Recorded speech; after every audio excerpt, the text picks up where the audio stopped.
there's That'd be great. If I lose my internet connection, I'll at least be able to see what I Yeah. missed. Well, there's some people are not here. Maybe they will want to look at the recording. I'm not posting the recording anywhere unless somebody asks me to, but there's no harm in making the recording. Okay, he said they advocated the idea that artificial intelligence could solve anything. John McCarthy, who organized this conference, is to proceed on the basis of the conjecture that every aspect of learning or any other feature of intelligence can in principle be so precisely described that a machine can be made to simulate it. Okay, let's look at that sentence. What is that saying is you can precisely describe things so that they can be done by the computer. That's what we were doing in the first part of this lesson. We were precisely describing what all the options were. Then we could program the computer to do them.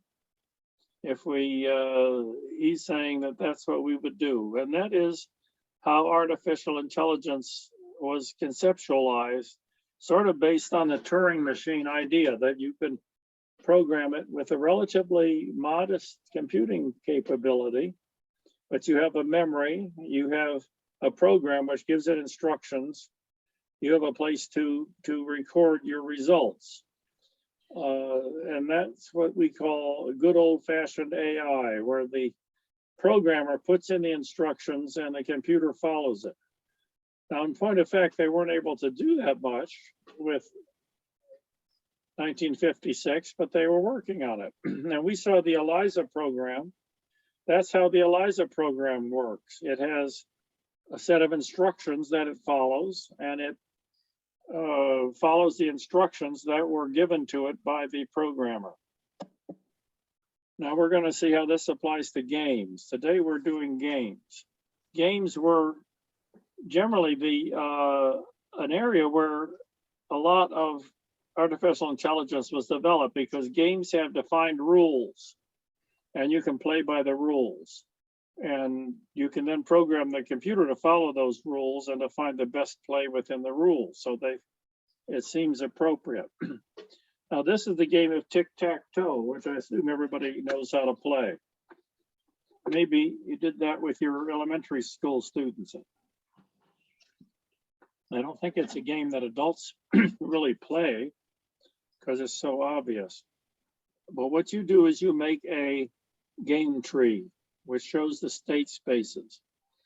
And even with tic-tac-toe, that's too big. If you started from the beginning, it would be enormous. So we're starting from a mid-game position. I think min is the X and max is the 0. So this is the play. Now, if we look at this situation, we're going to put a 0. That's what min can do. Now, I think it's totally obvious that you would put the 0 between the two X's, because on the next play, everybody knows tic-tac-toe, right? You draw a line through 3, you've won the game. But there are actually 3 possibilities. This is just to illustrate how you chart these things. You could put the O in the middle or in the 2 bottom corners. So that's where you see the results. These are the 3 possible options. That's and then you say, once you've gone to one of those options, where do you go? Now you see, it's not like Scrabble that you get a point on each play. Scrabble, you get a point on each turn and you can total the points. There's no points. You're going towards an end. So you've got to figure, where do I get to from there? Now, clearly, if you go here or you go here, you're going to get to 3 X's and you're going to lose, assuming that X plays the 3 X's. X could choose to put his X in the corner and not win the game. Over here, say X could choose not to win, but X has an option to win. So what you do is you look ahead and you go back and you say, well, how can I get to 3 O's in a row? Well, I could get to 3 O's here, but only if X doesn't know what he's doing and puts the X in the corner when it should go in the middle. If I fill this in, if I put the O here, then X has 2 choices. X can go in either corner. That's all that's left. And you can see here, this has already got 2 O's in a row in 2 different directions. So O is going to win. And that gives you the solution. Now, what you also do is try to give each option a point score. I don't know that that's too significant in tic-tac-toe. It's not part of the game. You don't win points. But if it has a -1, it means it's to Max's advantage. A +1 is the min's advantage. So you can give each result a evaluation score. That's a whole lot of calculation for a trivial problem with tic-tac-toe. So we're just doing that to illustrate how it works. And then we can start playing that with real board games. And board games are generally available on the computer. So you can play board games on the computer. And let's look at some. Here we have tic-tac-toe. We can go here and play tic-tac-toe. I guess it's ready to play. I'm going to play O here. It wants me to switch to Chrome. How do I get this to actually let me play? I'm going to put my X there. And player 2 puts the O over here. Not a very good player, right? I'll put the X here. No, this is me playing both sides. I don't think that's very interesting. It'd be more interesting to play the computer. I don't know if you can do that. It doesn't seem to have much of an option to play the computer. So this software is not very, not terribly interesting, I don't think. Let's try checkers. Checkers is taken as a easier game than chess. We talk about playing checkers instead of playing chess means you're playing a low-level game. Now we're going to play a new game. We're going to play against the computer, I think. So if I click on this checker, I can go. Everybody here knows how to play checkers, right? I'm going to have to explain that. I see red came over here. What do I do now? What would you do if you were playing here? See, all the ones that are in yellow are the ones you can play. Would you take this one and put it over in the corner, or would you move this one up here? I think I'd move here. What? Anybody have a suggestion? I think I'd move the leftmost one. You'd move the leftmost one? Yeah. That one? Yeah. Okay, you can put it there. Okay. And what has red done?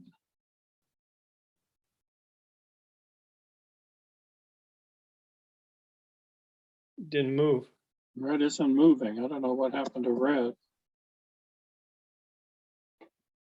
They moved up one from the back.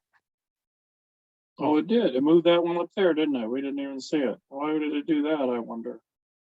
I'm not really much of a checkers player. I don't know how to play checkers very well. I'm going to move that one there, and that one went over there. Yeah, see, the trick, what's hard in this game, it just said my internet connection is unstable. So if things go down or something, I'll try to get it back up. I just have to be patient. How do I decide whether that's a good spot or not?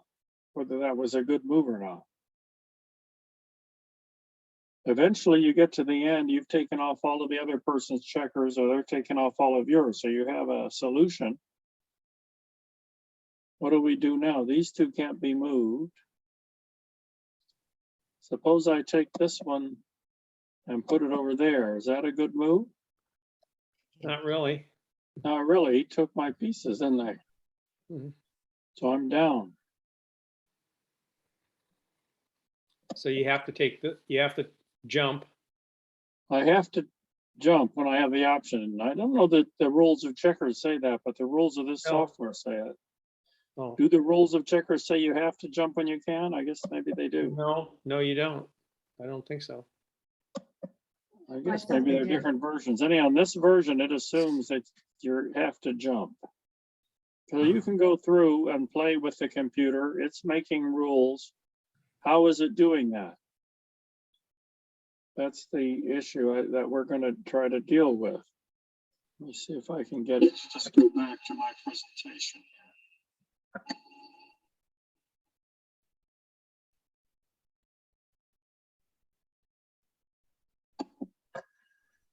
Okay. Okay, here we see an article I found on the game of checkers. The game of checkers has 500 billion possible positions. You wouldn't think it has that many. It's 5 times 10 to the 20th. Now, what they are trying to do is to solve the game.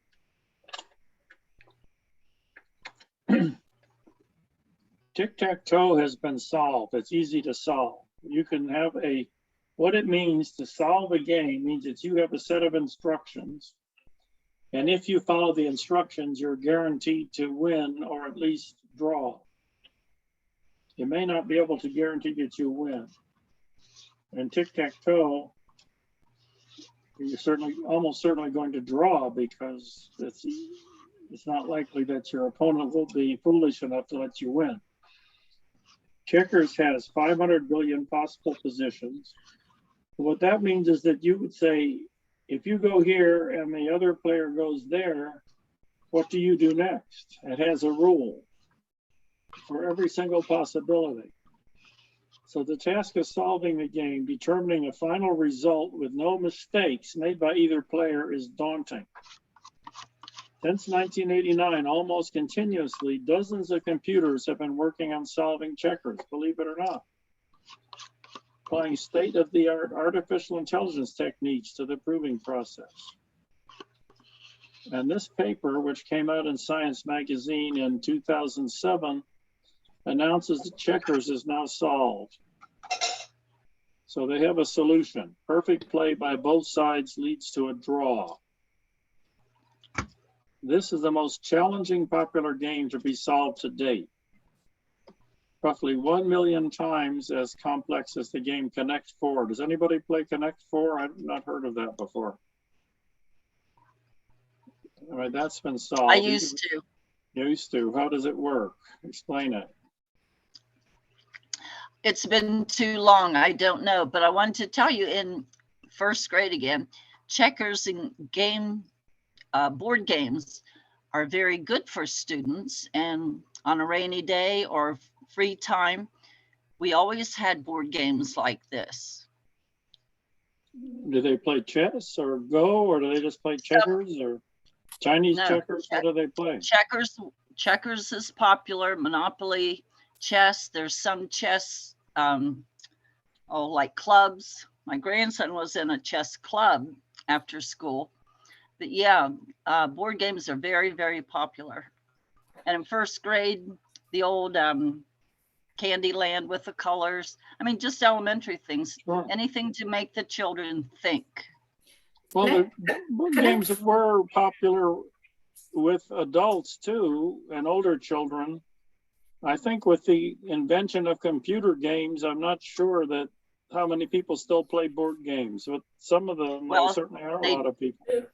They do, Ted, because a lot of our schools don't have lots of computers like the fancy, bigger school districts. And internet, just like in Barlow, that's where I taught for 35 years. The internet would be there and then it would not. Then it would be there and then it would work and then it would not. And we had one IT person for 5 buildings. So board games, yes, are alive and well. And of course, you can play checkers or chess or any of these games on a tablet without an internet connection too, if you want to play with a computer. Yeah, So that's true. people Connect have, Four, Connect Four comes in lots of different levels. My grandchildren play it. I could not begin to tell you how to do it. I have to relearn it every time they want to play. Yeah. But I think it's still pretty popular with children. Oh, yeah. okay, And Battleship. There was one called Battleship. It was Battleship. popular. I've seen that too. And by a process of There's elimination. Hangman as a game. People play Hangman. There's lots of different Even games. Hangman, yes. We can Yes. try to solve them. Now, how does the computer play checkers? One thing it does not do is plot out the entire tray all the way through, because it's just too much. It gets you a number of moves ahead. I don't think it plotted the whole thing out. Chess, you can't do that. Maybe they did that in checkers. In the early days of AI research, the easiest path to achieving high performance was emulating a human approach. And that would mean that you would have rules of what would a human do under this situation, and you would put them in the computer. So, you know, when you're starting out, move one of your things towards the middle, or move it towards the side, or whatever the rule might be. But computers, at least with checkers, don't do it that way. They have what we call the brute force or search intensive approach, which would produce high quality performance using minimal application dependent knowledge.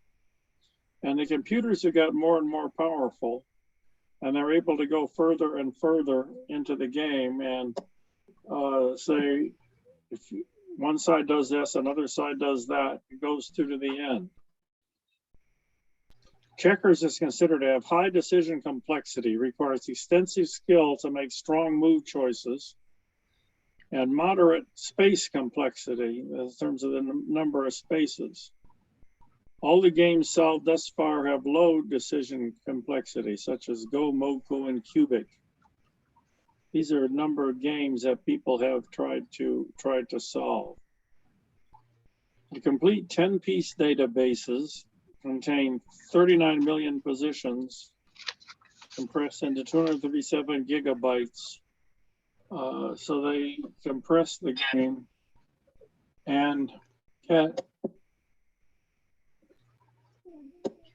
an actual solution. This is a graph that they have in the article, which shows how they distribute the different moves into categories.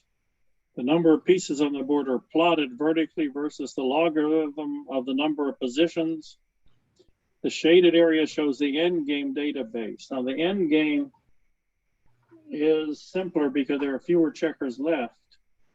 You have fewer patterns, and they tend to be more regularized. Small open circles indicate positions with more than 10 pieces for which a value is. I'm not seeing a chart. What? You I'm don't not see that seeing a chart? graph. Huh. Your screen sharing is paused. Why would my screen sharing be paused, I wonder?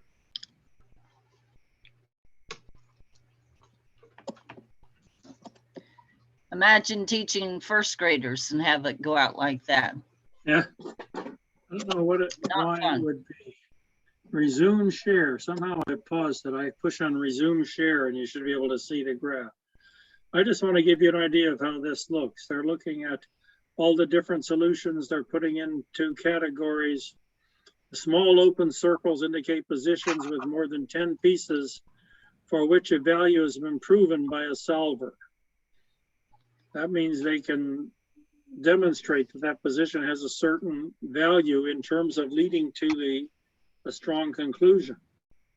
The only way you can evaluate a position is by looking at what it leads you to. So you have to go on down the tree to get the value and then come back up. The parts that are computed by the solvers and are not saved to reduce disk storage. So he's going into a lot of technical stuff that I don't understand myself, and we're not going to discuss, but it gives you an idea of how complex it is to solve a game that we think of as a fairly simple game. We think checkers is not really a high IQ game. It's not for a real man or a real woman. It's for But you know, elderly Ted, it's, people or something. That's how we feel about it. Yeah.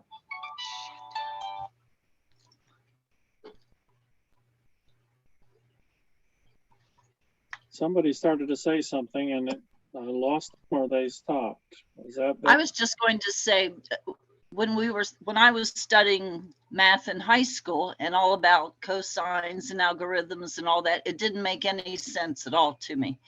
But now, seeing all of this, you know, it makes it more relevant, I guess. And it's interesting to see it. Well, I'm just trying to show you how it works and not really how to program it to do this. Once you start programming it to Oh, do I it, know. that's But just another using the words business. algorithms and, you know, it's just it's very good. Now, I don't know if you want to play checkers with a computer or something, you could. But if you do, it's doing something like what's been described here. I am Yeah. screen sharing now according to this, so we should have with checkers, okay, this guy, he's talking about it. With checkers finished, the obvious question is whether chess is solvable. Checkers has roughly the square root of the number of positions in chess, somewhere between 1040 to 1050. Given the effort required to solve checkers, he says chess will remain unsolved for a long time, unless we have new technology. They're talking about the game of Othello. Othello is sort of a simplified Go where you turn, I don't know what they're called, coins or discs over. They're black on one side, white on the other, and if you surround the other persons, you get to turn them over. We can look at Go in a bit. Google's AlphaGo beat a world champion at Go, and that's a big deal. So computers do play Go. Go is somewhat similar to Othello, but larger. You have a much larger board. Although you can play Go on a smaller board or a larger board. There's not just one side. Now with Go, you try to surround spaces. These games are modeled on war, really, both chess and Go, in the sense that, like, if you could surround Kyiv, you can take it over. You get all of your spaces around all of your colored chips around a space that you make up that space. You can also turn over the other person's chips by surrounding them, which I don't really know how to play Go, so I'm not going to deal with that. I don't know, is anybody here a Go player? My brother plays Go. Go is considered to be more complex than chess, which is the one that I'm going to talk a bit about. I don't know if everybody here knows how to play chess. Are you chess players? Is there anybody who's Yes. never played chess? Okay, these are the pieces in chess, just to review. The rook or the castle can go horizontally or vertically in a straight line. So it can go either direction. It can go as far as it wants.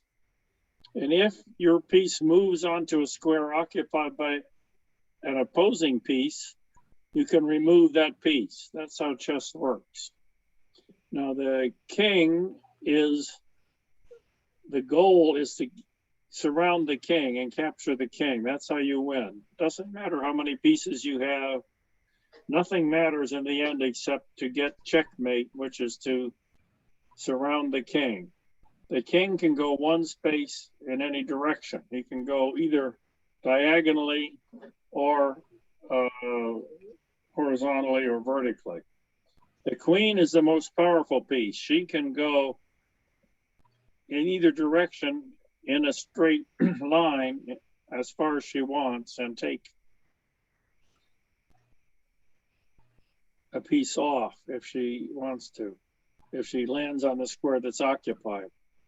The bishop, it goes along the diagonal as far as it wants. So a queen is really like a combination of a rook and a bishop.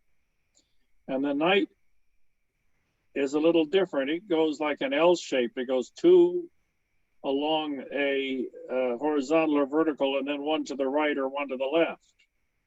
So it goes like an L, and it can also jump over pieces. The others cannot jump over anything. Then you have all these pawns. The pawns are not shown on this particular chart. The pawns move forward, but they have to take along the diagonal. So they can't take something if they move straight into it. They take along the diagonal. And on the first move, they can go two. Well, that sort of is how, if they could take by going straight, they would just move all the way across. There's a lot of complex rules. If a pawn gets to the other side, it can be converted to a queen. And there's something called castling, where you move your king 2 spaces towards a rook, and the rook hops over. So there's a lot of complicated rules that you have to learn to play chess. And you can go on to a computer and play chess. We can try to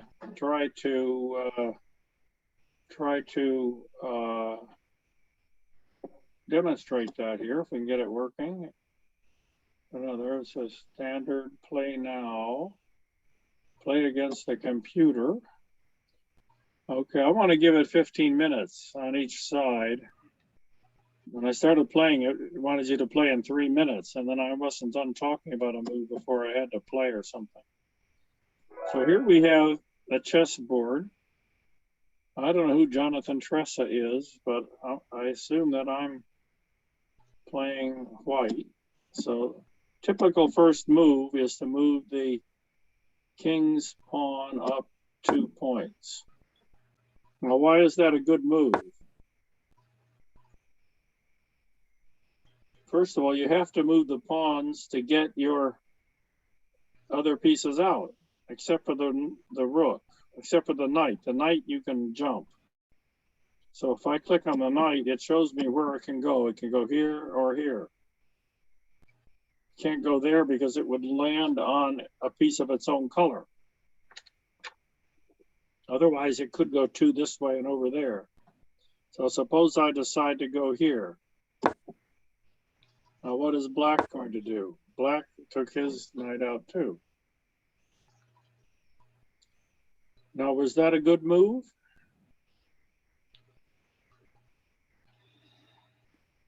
How do we know if it was a good move? Yeah, playing defense. Yep, it's a good move. It's a good move.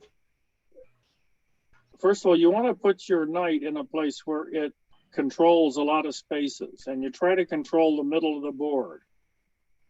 That's a general strategy. You want to open up the computer so you can get your pieces out. So maybe I'll move this one up 1. I moved it up 1. That means that if the other player takes my pawn, I can take him back with that one. Okay. Now I could take the pawn. Is that a good idea to take the pawn? Suppose I was to go over here, aha, grab the pawn.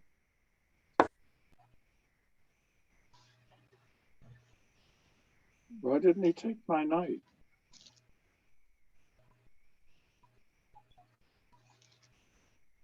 So I think that if I'd have been playing, I would have taken the knight with the queen could come and no, the rook would take, the knight would take it. Then you get taken back, so you're not really gaining. All right, I'm gonna say I'm gonna go here and take that one. Now I'm saying check because I could take the king from there.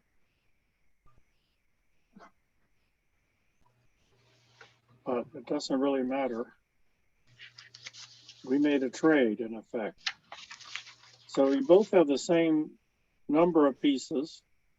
One way to evaluate a position in chess is to total up the pieces that remain, and you give them values. You say, well, the queen is worth 10, the bishop and the rook and the knight are both worth 3, the rooks are worth 10, the pawns are worth 1. Those numbers are just guides. They don't have anything to do with winning the game. You don't win the game by getting more points. You win the game only by checkmating the king. So you have to evaluate each position and see whether you have, oh, you're in a good position. Suppose I put this there.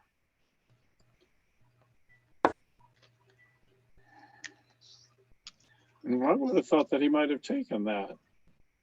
He could have taken my pawn, but he didn't. I'm going to take this one. So I'm ahead of pawn.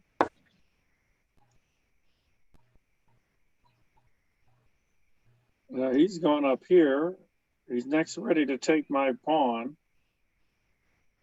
and also get his castle out. I haven't got any of my pieces out yet. I better take something out. I'll take the bishop out. I'm going to put it over there. Well, that was a stupid move because I have nothing that can take it back.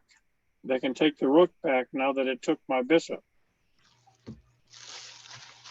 So at this point, I would probably resign. I would probably say, I know I'm so far behind. I've lost a piece. I'm in a worse position. I'm really doing bad. Typically in chess, people resign when they get to a really bad position. So I'm going to resign. I resigned. Okay, now I could play again to rematch, or I could play a card game or something else. Okay, let's see if I can get back to my slideshow here. So now you get the idea of how you move around. How does a computer do it? First of all, the computer makes a game tree similar to what we did. The current state of the art in computer chess, this is a website I got about how computer chess works. I'm not sure that it's a very good website. It does have graphics, but I'm going to disagree with it a bit. All of it involves blind computation that's very simple at the core. Let's say you start with a board set up for the start of a game. Each player has 16 pieces. White starts. White has 20 possible moves. Now, why is that? That's because you have 8 pawns. Each pawn could either go up 1 or 2. So that gives you 16. And then you have the knights that can jump. And they jump out and go to the right or the left. So each of them can go to 2 squares. So it adds up to 20. So you have 20 possible scores. Now, when you make a game tree, you have to make a game tree like this for each of those, which is manageable. But then as the game goes along, it's just like it's exponential. You have to make a game tree for each of the possibilities that happen and each of the possibilities that happen. And you're not going to get to go very far before you have totally outmatched yourself, use up too many resources. You certainly can't do that in your head. Now, if their computer can do it, is questionable. The author of this site says the process is completely mechanical and involves no thought. It's simply a brute force calculation that applies an evaluation function to all the possible board positions in a tree of a certain depth. So is that just brute force? And is the computer thinking when it plays that way? Here's a 3-level tree diagram that he has an example. It goes 3 moves ahead. How far ahead do you look in chess?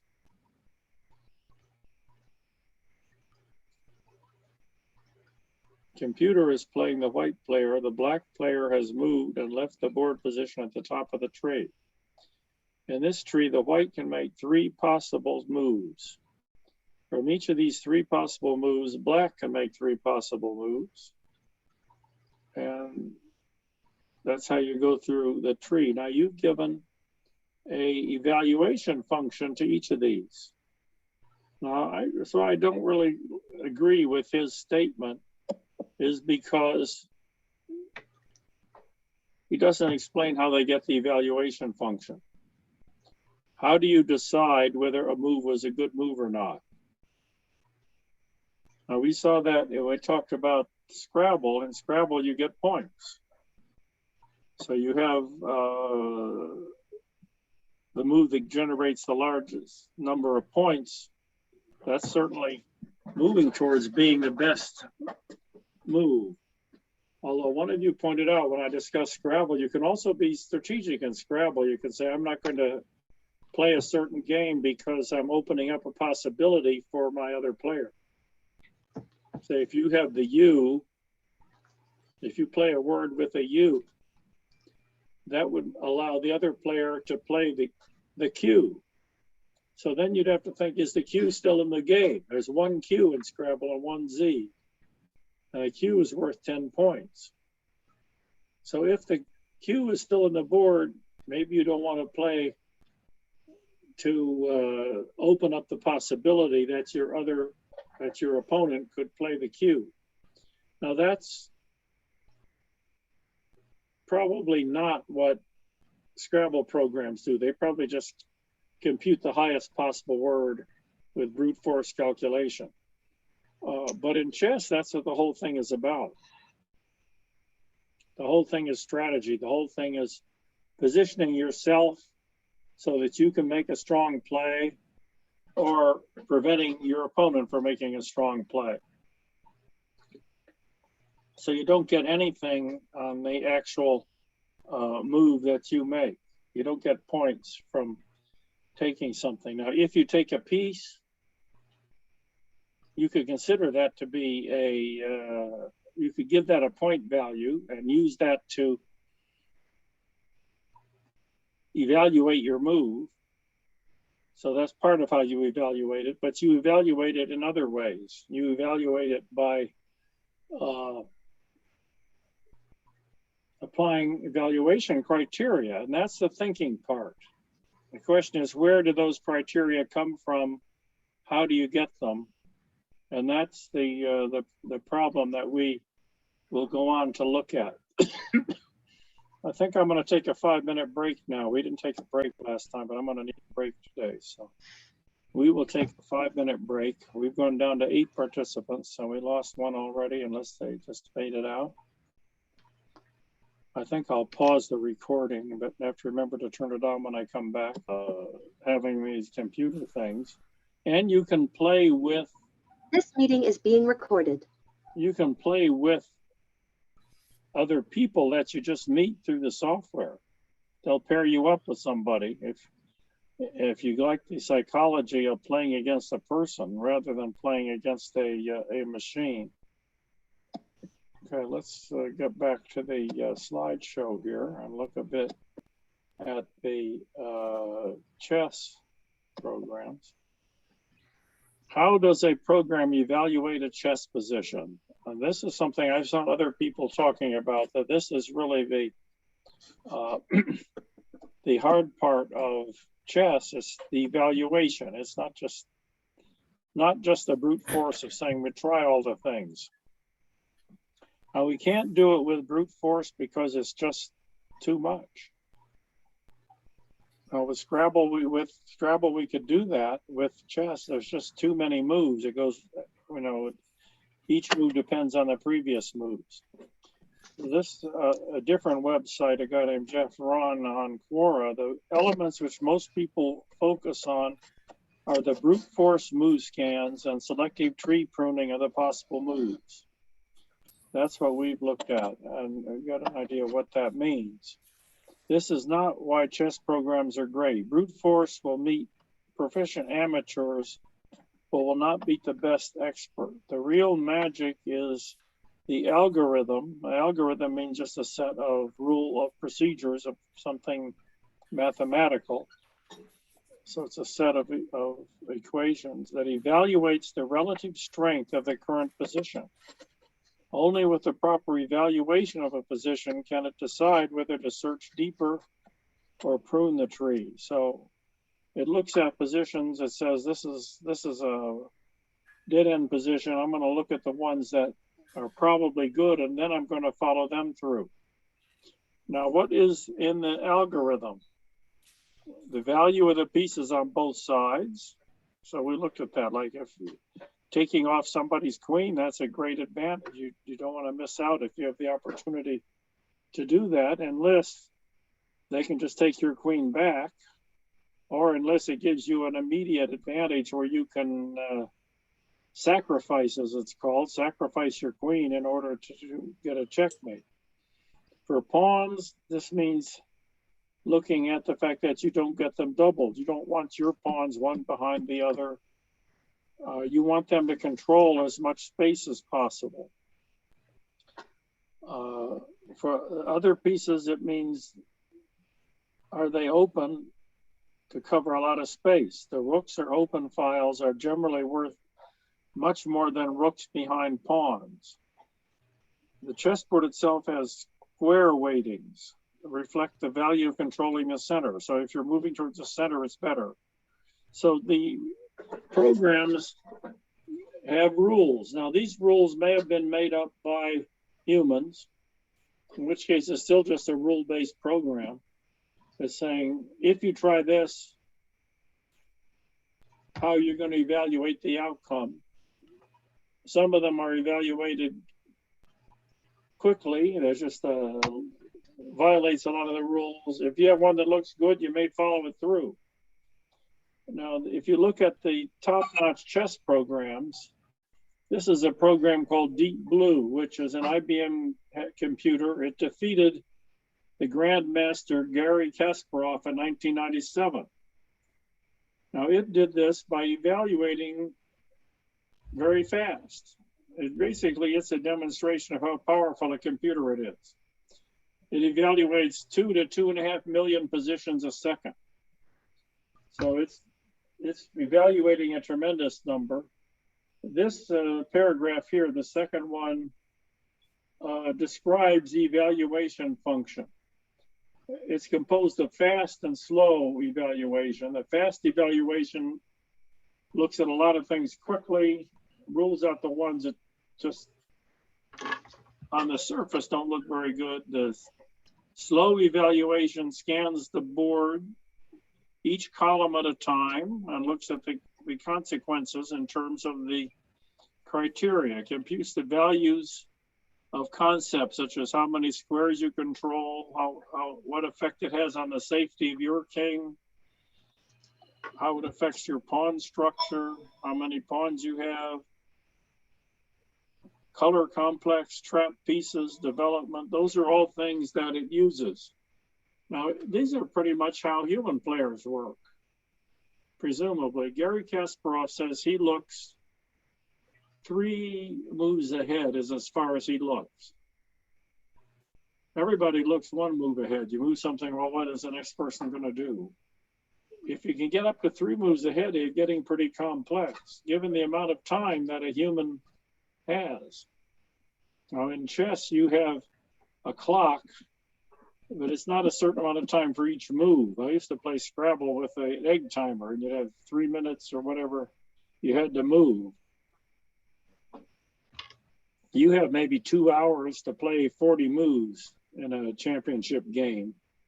But usually in the beginning, they just click right through because they have established patterns that they call openings. And it's simple enough, just with history of it, they go through and follow those. But once you get into the mid game, they don't have that. They don't have patterns that they follow. And they start to look ahead. They start to say, how can I control the center? How can I get my pieces out without exposing my king? Go by those criteria. Now, where do the criteria come from? They may just be put in, but the state of the art today is for the computer to generate the rules. This is a paper called Genetic Algorithms for Evolving Chess Programs, Computer Chess Programs. Now, a genetic algorithm is modeled on the theories of evolution. It's based on the idea that you had the survival of the fittest. So what a genetic algorithm does is it tries a whole bunch of things, and then it looks at the results, and it picks the one that worked better. Now, this may take time. This is not in one game. So you don't do a genetic algorithm in a single game. You do it as part of your learning process. Again, this is what people who are serious about chess do. They start and take books of chess moves and all the grandmaster games and so on, and look at what works and learn from that. So the computer is doing that in a sense, but it's not just looking at them and trying to make generalizations. What it's doing is playing them over and over and over and looking at what actually happens. So it will play against itself or against another computer. So the computers, like Big Blue, in order to learn the best possible algorithms for evolving a move, it played millions of games.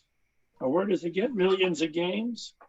Some of them come from the published literature, certainly crunched all of the literature in terms of chess games that are published in books, chess games from the players by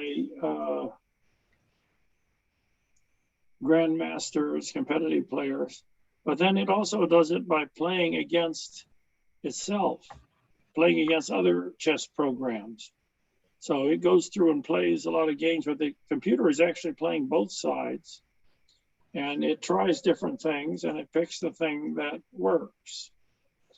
This paper demonstrates the use of genetic algorithms for evolving grandmaster level evaluation function and the search mechanism, how it decides which things to try, the parameter values of which are initiated randomly. So you start at a random place and you just keep trying and see what works. The evaluation program is evolved by learning from databases of human grandmaster games. It mimics the behavior of human grandmasters and further improved by co-evolution. That means where they're fighting against themselves and seeing which one survives. They are able to get an evolved program that outperforms a two-time world computer chess champion on a par with other leading computer chess programs. And at that point, I would begin to say that the computer is doing some thinking in the sense that it is looking at things and saying which one is best. I don't know if it's developing general principles, but in some sense it is. It's saying that under certain circumstances, you do this, it works better than under those circumstances. And that's what human chess players do too. They have a lot of experience and they've seen things before and they have therefore a hunch of how things are going to work. Another article I found is called Deep Chess, End-to-End Programming with Neural Networks. So it's using a neural network to evolve evaluation rules.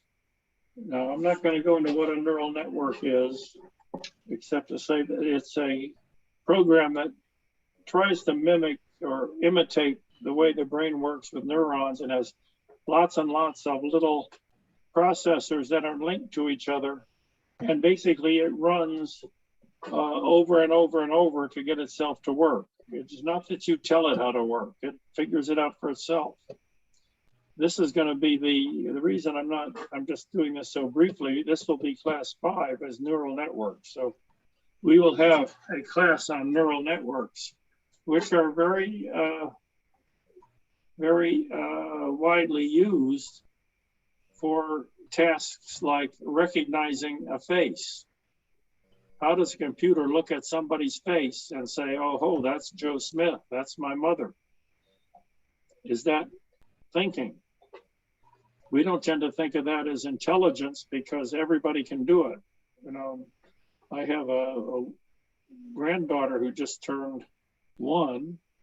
She knows whether it's her mother or it's her aunt or somebody else, and she screams at anybody screams at my daughter, who's her aunt, who is very loving, affectionate, never did anything to her. But people learn that. We don't really know probably how the brain does it.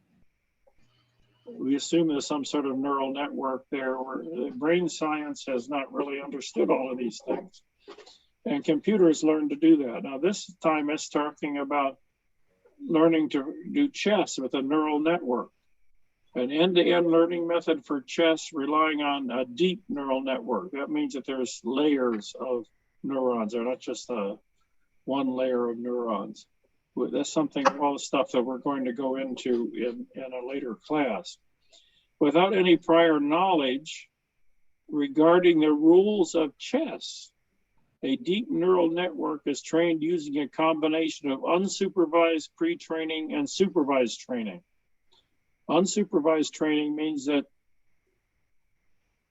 it just keeps going until it gets at the end and tries to win. Supervised means that a human is telling you that was a good move, that wasn't a good move. It's learning from the feedback it gets from the supervisor. The unsupervised training extracts a high level features from a given position. And the supervised training learns to compare two chess positions and select the more favorable one. So that's two different ways of learning. But basically this way, the computer is just trying a lot of things and seeing what works, or is trying a lot of things and getting the opinion of somebody as whether it was a good thing. The experiments show that the resulting neural network, referred to as deep chess, is on a par with state-of-the-art chess playing programs, which have been developed through many years of manual feature selection and tuning. This is the first end-to-end machine learning program. That's another term that we'll be dealing with in future lessons, what's meant by machine learning.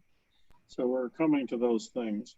But what this is saying is that chess can be learned pretty much without telling the computer anything, without telling it the rules of chess even. It learns under these conditions, that's what other people did and it worked, so that's what I'm gonna do.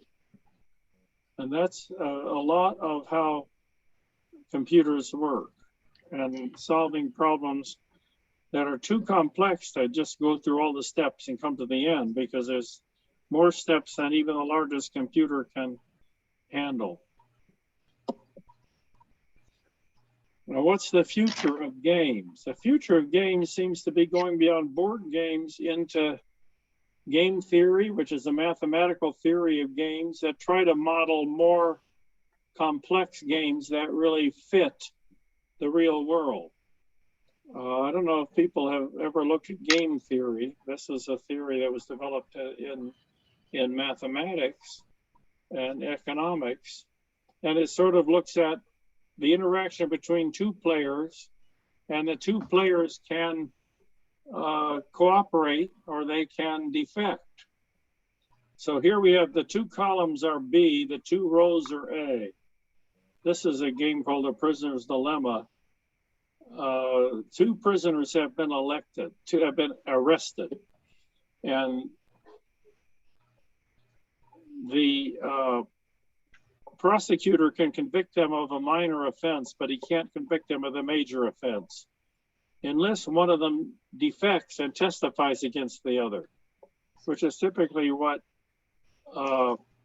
prosecutors do. They get one person to testify against the other and give them therefore a light sentence. Now, if they both cooperate, that's the upper left-hand corner, they both serve 1 year in jail. If they both defect, which means that they testify against the other, they both serve 2 years.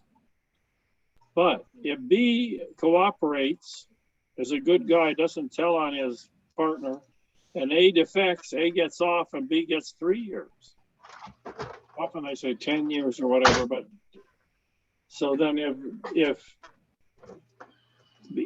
B defects and A does not, A gets off. Now, the tricky thing about this kind of a situation is that they can do better if they both cooperate, But if you defect and the other guy doesn't, you do even better. Now, how do you solve these games? The way the game theory people solve them is often to have mixed strategies where you don't just pick A or B, but you pick A a certain amount and B a certain amount. Or you change the payoff matrix. That's how the organized crime works. They say you can testify against your friend and get off, but we're going to kill you if you do it. That changes the payoff matrix. That's how the advantage that organized crime has of having its own enforcement mechanism. Now, computers are going to work on trying to solve more complex games of this sort that involve the possibility of cooperation. And this seems to be where AI in gaming is going. It's going into computer games as opposed to board games, which doesn't tend to be something that our generation is into so much. I don't know, do any of you play games like Minecraft on the computer? I don't tend to play computer games myself. This is the one that is most used in the artificial intelligence community today. It's what's called a sandbox game, which means that you have a lot of different things you can do. You can create new things. You can cooperate with your opponent, with your partner, set yourself a new goal. In Minecraft, players explore a rocky, procedurally generated 3D world with virtually infinite terrain. So you're working in a three-dimensional world. You have raw materials, craft tools. You can say, I'm going to build a perfect world, or you can go and have a battle with a computer-controlled mob. There are different modes of playing the game. Now, much of the money, which is big money for Microsoft and Apple and places like that, are going into creating games, AI programs to play games. The advantage of the games for them is that you don't have to have robotics. You have just an icon that moves, that does things. You save a lot of getting something to work in the real world, and it gives you a chance to try out all kinds of things. That seems to be the future of, or where a lot of gaming stuff is going. Microsoft has a research team using what they call Project Malmo. It's a platform that uses Minecraft for testing advanced artificial intelligence research. They're trying to get PhD students around the world to develop teams to play Minecraft. This involves a number of people collaborating, working together, rather than one person fighting against the machine or fighting against the computer on their own. This certainly appeals to younger people who go into computer programming, are often people who have a lot of experience playing games. They go into it. Let me play a video here rather than me talking. This is a woman at Microsoft explaining what they're doing. It's just a couple of minutes.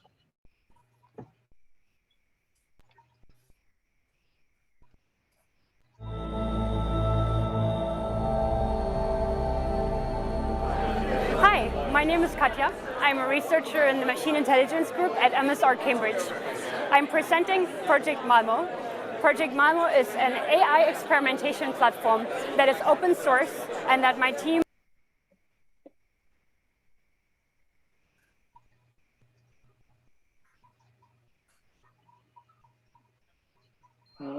Looks like my computer's gotten slow. built on top of the game Minecraft to make it as easy as possible to develop and experiment with agents that are embodied within the game Minecraft. We see Project Malmo as a stepping stone toward real-world applications, and we're particularly interested in how it can push in two specific directions.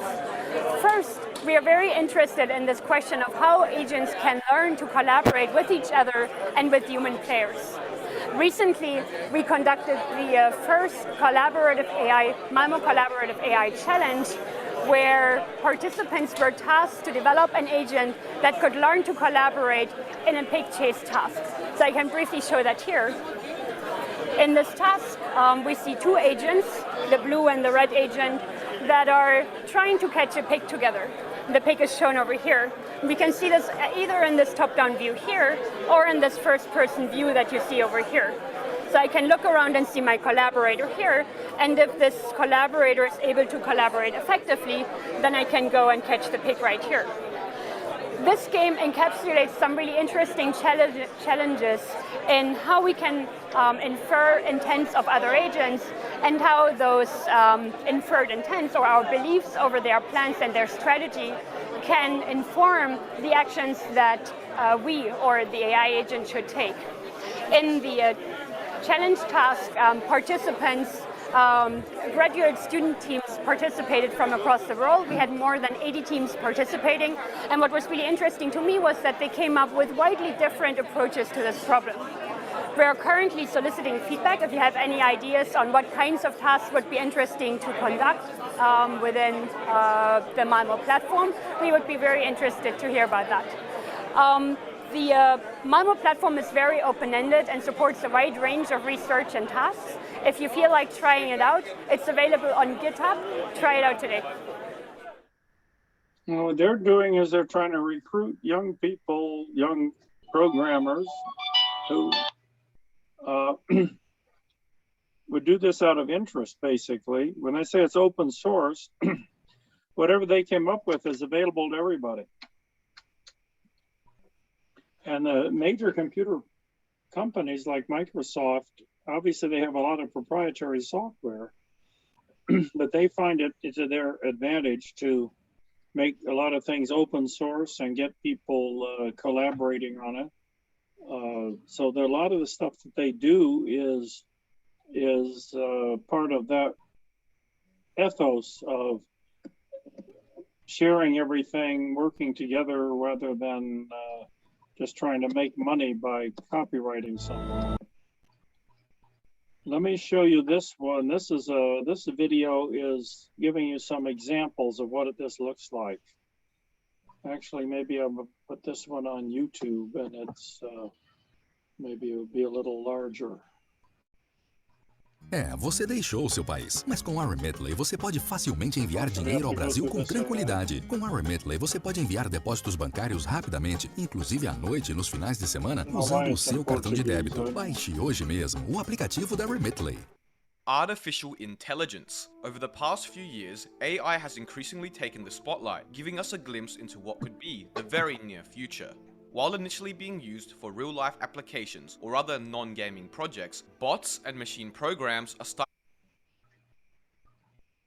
to be experimented within games, with some early examples of its success being chess computers such as Deep Blue by IBM beating Grandmaster Garry Kasparov in 1997. Kasparov was so shocked he even accused the computer of cheating. Anyways, fast forward a dozen or so years and we begin starting to see various forms of computer programs being used in games. You've probably heard of TASs or tool-assisted speedruns, which are speedruns where humans give a program specific frame-by-frame instructions to beat the game as fast as theoretically possible. And while not actually AI, these tools have no doubt been pushing the limits of what we thought was possible. Then in 2016, we saw something truly amazing. OpenAI, a research company founded by Elon Musk, created a Dota 2 AI called OpenAI 5. The AI, while initially losing to the best players in the world, were able to rapidly develop at the game by simulating and playing over 10,000 years worth of games in a small time frame, playing roughly 180 years worth of Dota 2 games in a single day.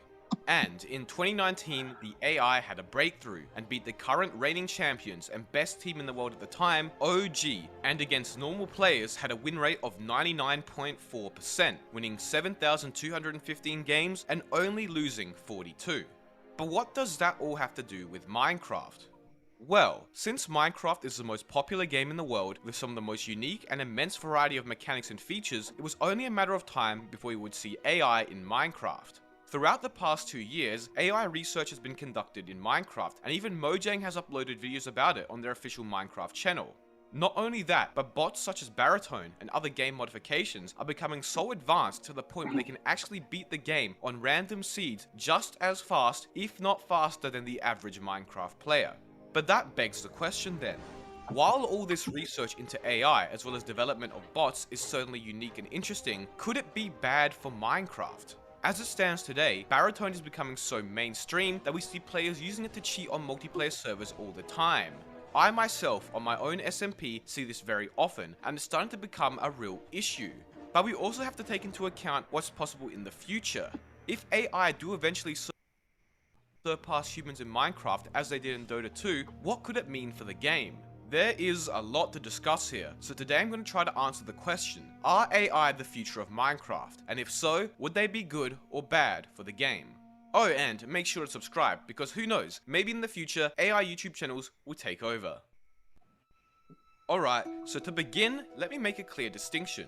While we will be talking about AI in this video, and I have titled it to include AI, I'm also going to be talking about bots. You see, AI or artificial intelligence is defined as a simulation of human intelligence in machines that are programmed to think like humans, exhibiting learning and problem-solving skills. The Dota 2 AI we talked about earlier was able to use machine learning and problem-solving through playing tens of thousands of games of Dota 2 to become better over time. But bots, as I'm broadly defining them, or game modifications like Baritone, do not use any AI or machine learning. Instead, they use pathfinding algorithms to execute hard-coded commands and rules. So, for example, if you told Baritone to mine iron ore, it would try to mine it without a pick, as it's just executing the raw command, but an actual AI would know to get a stone pick first. Okay, now that's clear, let's first talk about some recent strides in Baritone and similar game modifications that are starting to look very promising. As I mentioned at the beginning of this video, these past few months have seen a rapid increase in Minecraft bots and AI, but some milestone projects have gone largely unnoticed. A small YouTube channel by the name of Taco Technica uploaded a video in late May discussing how he programmed a version of Baritone to beat Minecraft. You see, Baritone, while good at executing tasks that are set up for it by the player, struggles to chain tasks together as it skips necessary steps in order to get from stage 1 to stage 2. What I mean by that is that if you created an entirely new Minecraft world and told Baritone to just get diamonds, it would skip all the previous steps such as getting wood, a stone pick, food, and go straight to the diamonds. But Taco Technica utilized what he called a subtask tree approach, where basically the instructions given to the bot would have stepping stones that would need to be achieved first. He also added some features to make the bot prioritize eating and protecting itself from mobs when certain conditions were met. Doing this and including all the steps required to go to the end and beat the Ender Dragon allowed his bot to beat the game on a completely random seed live on stream in just over 3 hours after 9 attempts. Now, 3 hours isn't incredibly fast by any means, but you see, the bot wasn't programmed to utilize various speedrunning strategies, just the common methods of beating the dragon. It also hasn't been fully optimized, and there may be more efficient methods to beat the game. But if you were to program it to, let's say, look for a village first and utilize various speedrunning strategies, I'm sure it could beat the game far faster. In fact, you could even make it so that it checks a newly generated world seed to see if a village is close enough by, or the bastion isn't too far away in the nether, and then decide whether to continue the run or restart. There is a lot of potential here, and I'm sure with some trial and error, as well as optimization, the bot could come close to, if not beat, the world record. But it would likely have one major issue. Random seed Minecraft speedruns are unpredictable and require a lot of on-the-go thinking as well as adaptability. I'm not sure if you could ever program a bot like Baritone to be as crafty as the most experienced speedrunners, and it would never learn or improve unless its programming does. But if an artificial intelligence was made to speedrun the game, things could be entirely different, as it could learn and improve as it goes. We will come back to that discussion towards the end of the video, as now I want to show you what the developments in Minecraft AI have.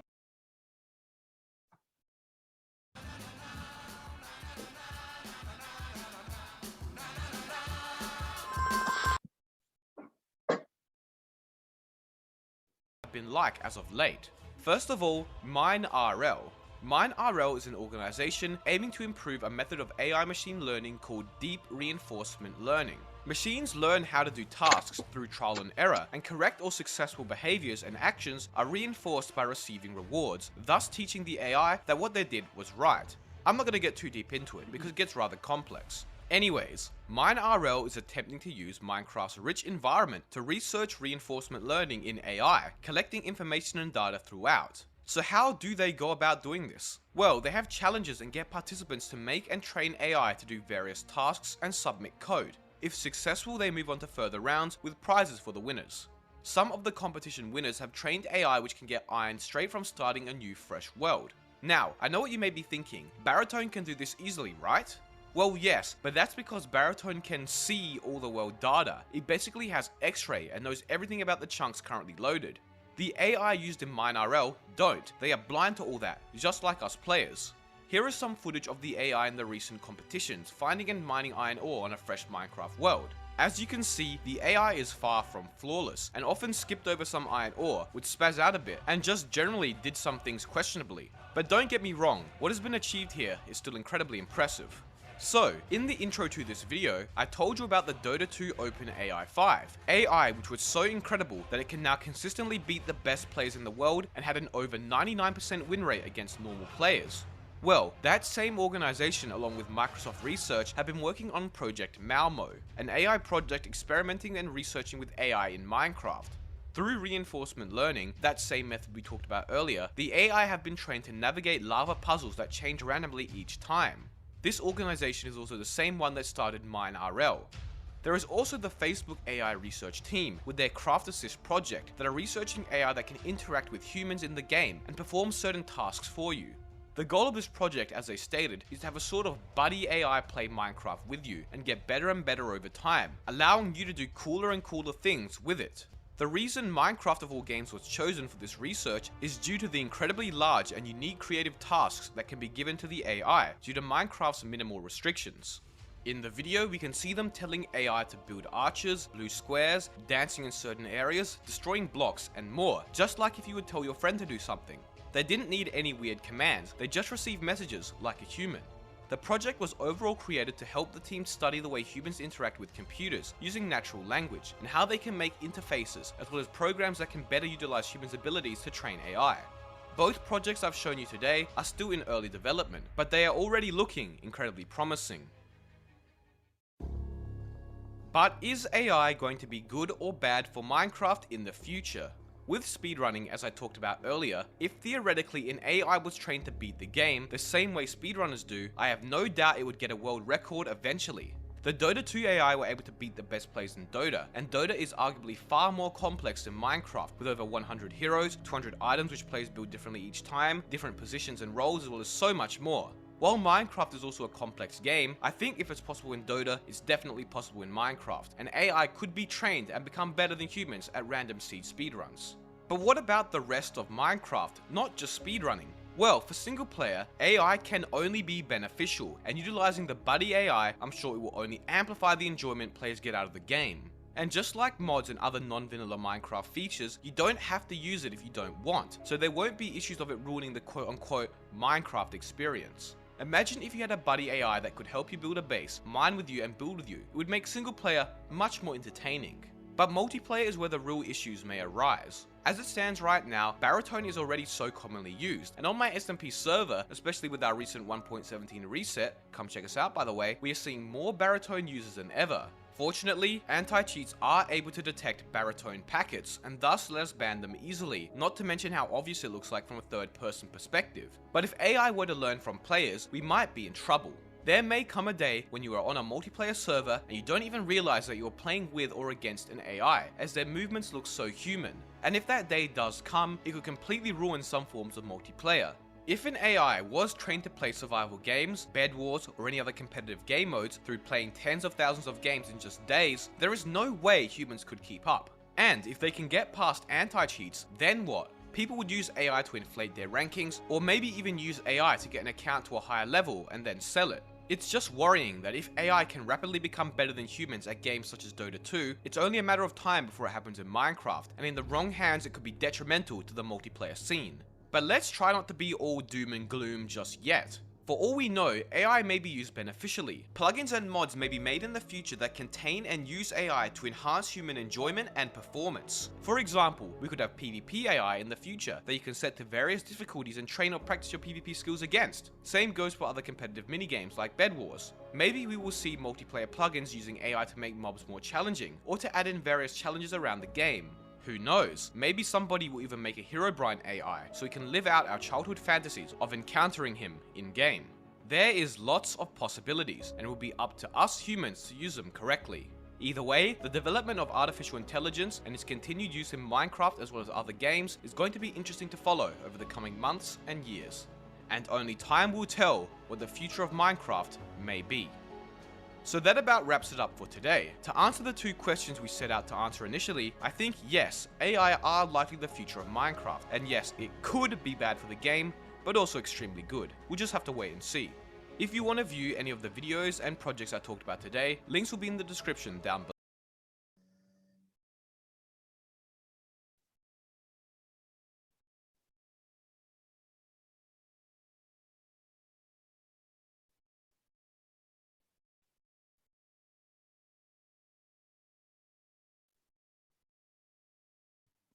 You're muted, Ted.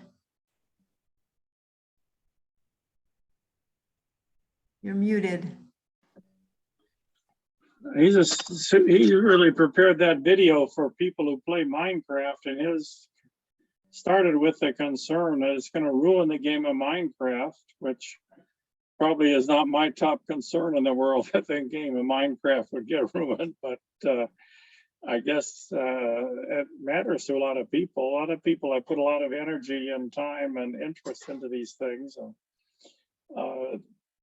You may sign on to a multiplayer game and end up playing against a bot rather than playing against a human. Microsoft is interested in this because they think they can take technology that was created for the game and apply it to other things, such as their digital assistants, where you're cooperating with one of these programs that you're supposed to be able to tell it what you want and work together.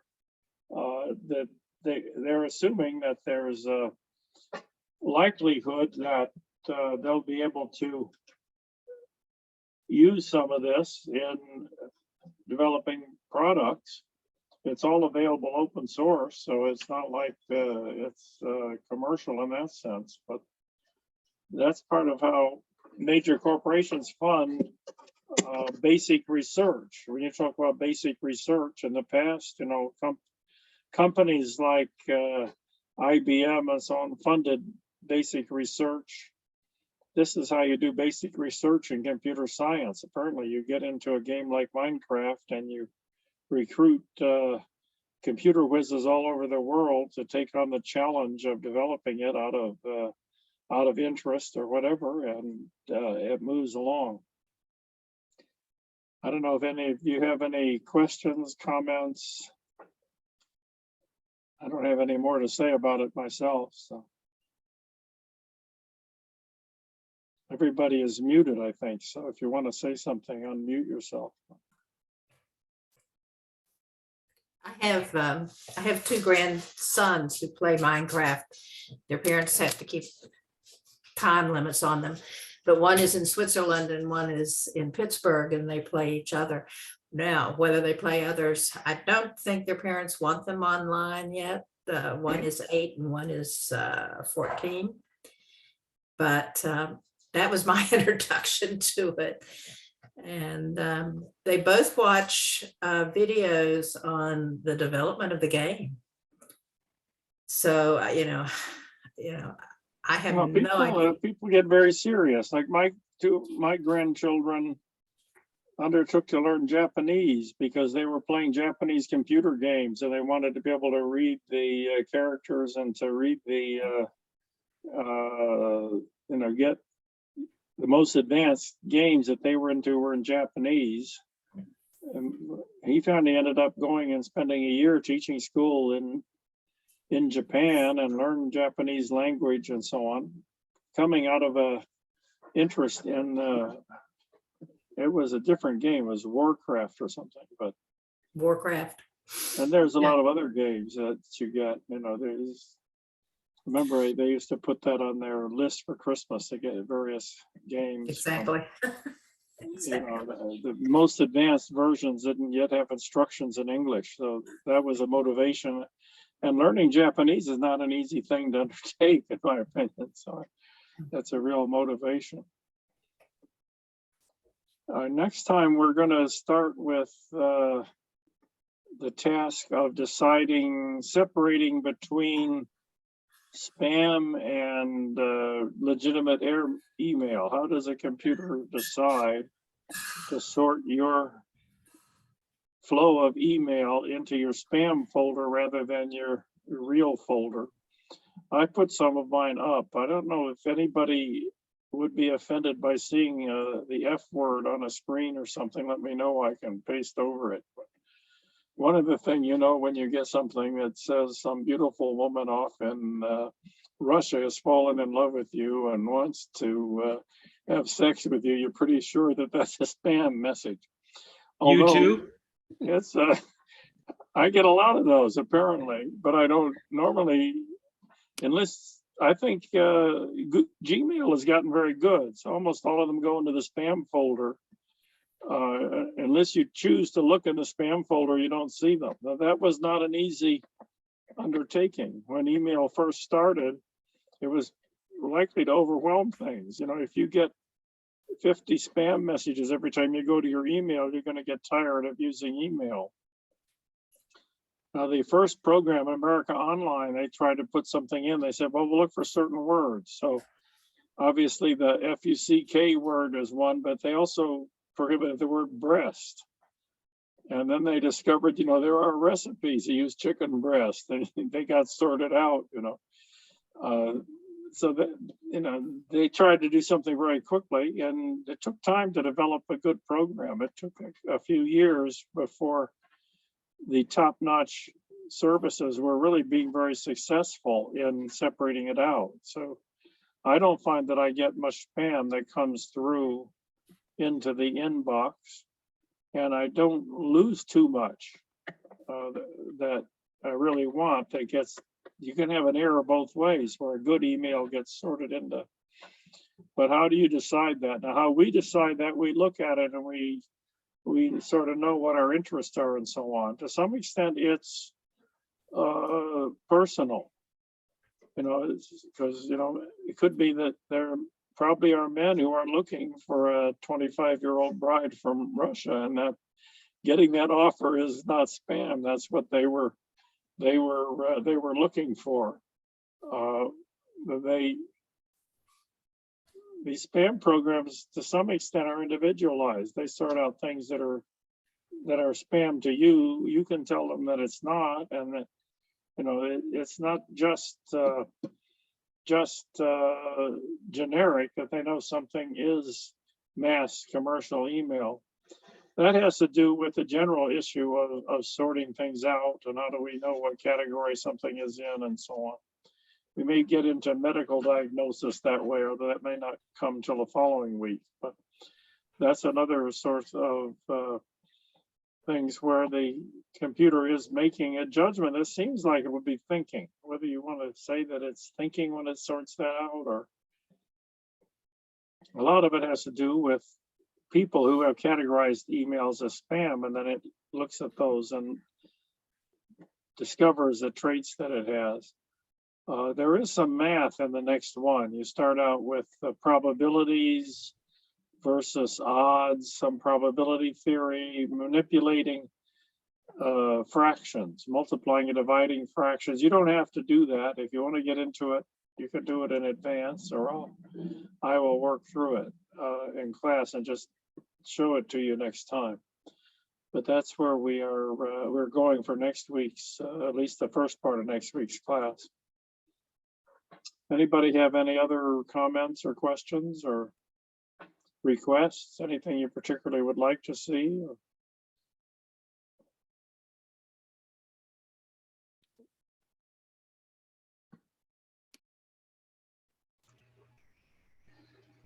don't seem to be getting any, so I guess we'll it's 4:58, it's time to end. We're right on schedule here. Ted, I thank will- you very much. This was so very, very good information. I learned a Some of it lot. is difficult material, takes me a while to figure it out, so if you find it difficult, don't is. feel upset. But it's good to stretch your brain. And we'll get some of there are videos out there that explain it. I can play more of those too. Okay. Thanks, All Ted. right. See you. Thank you. Thank See you you. next week. Bye-bye.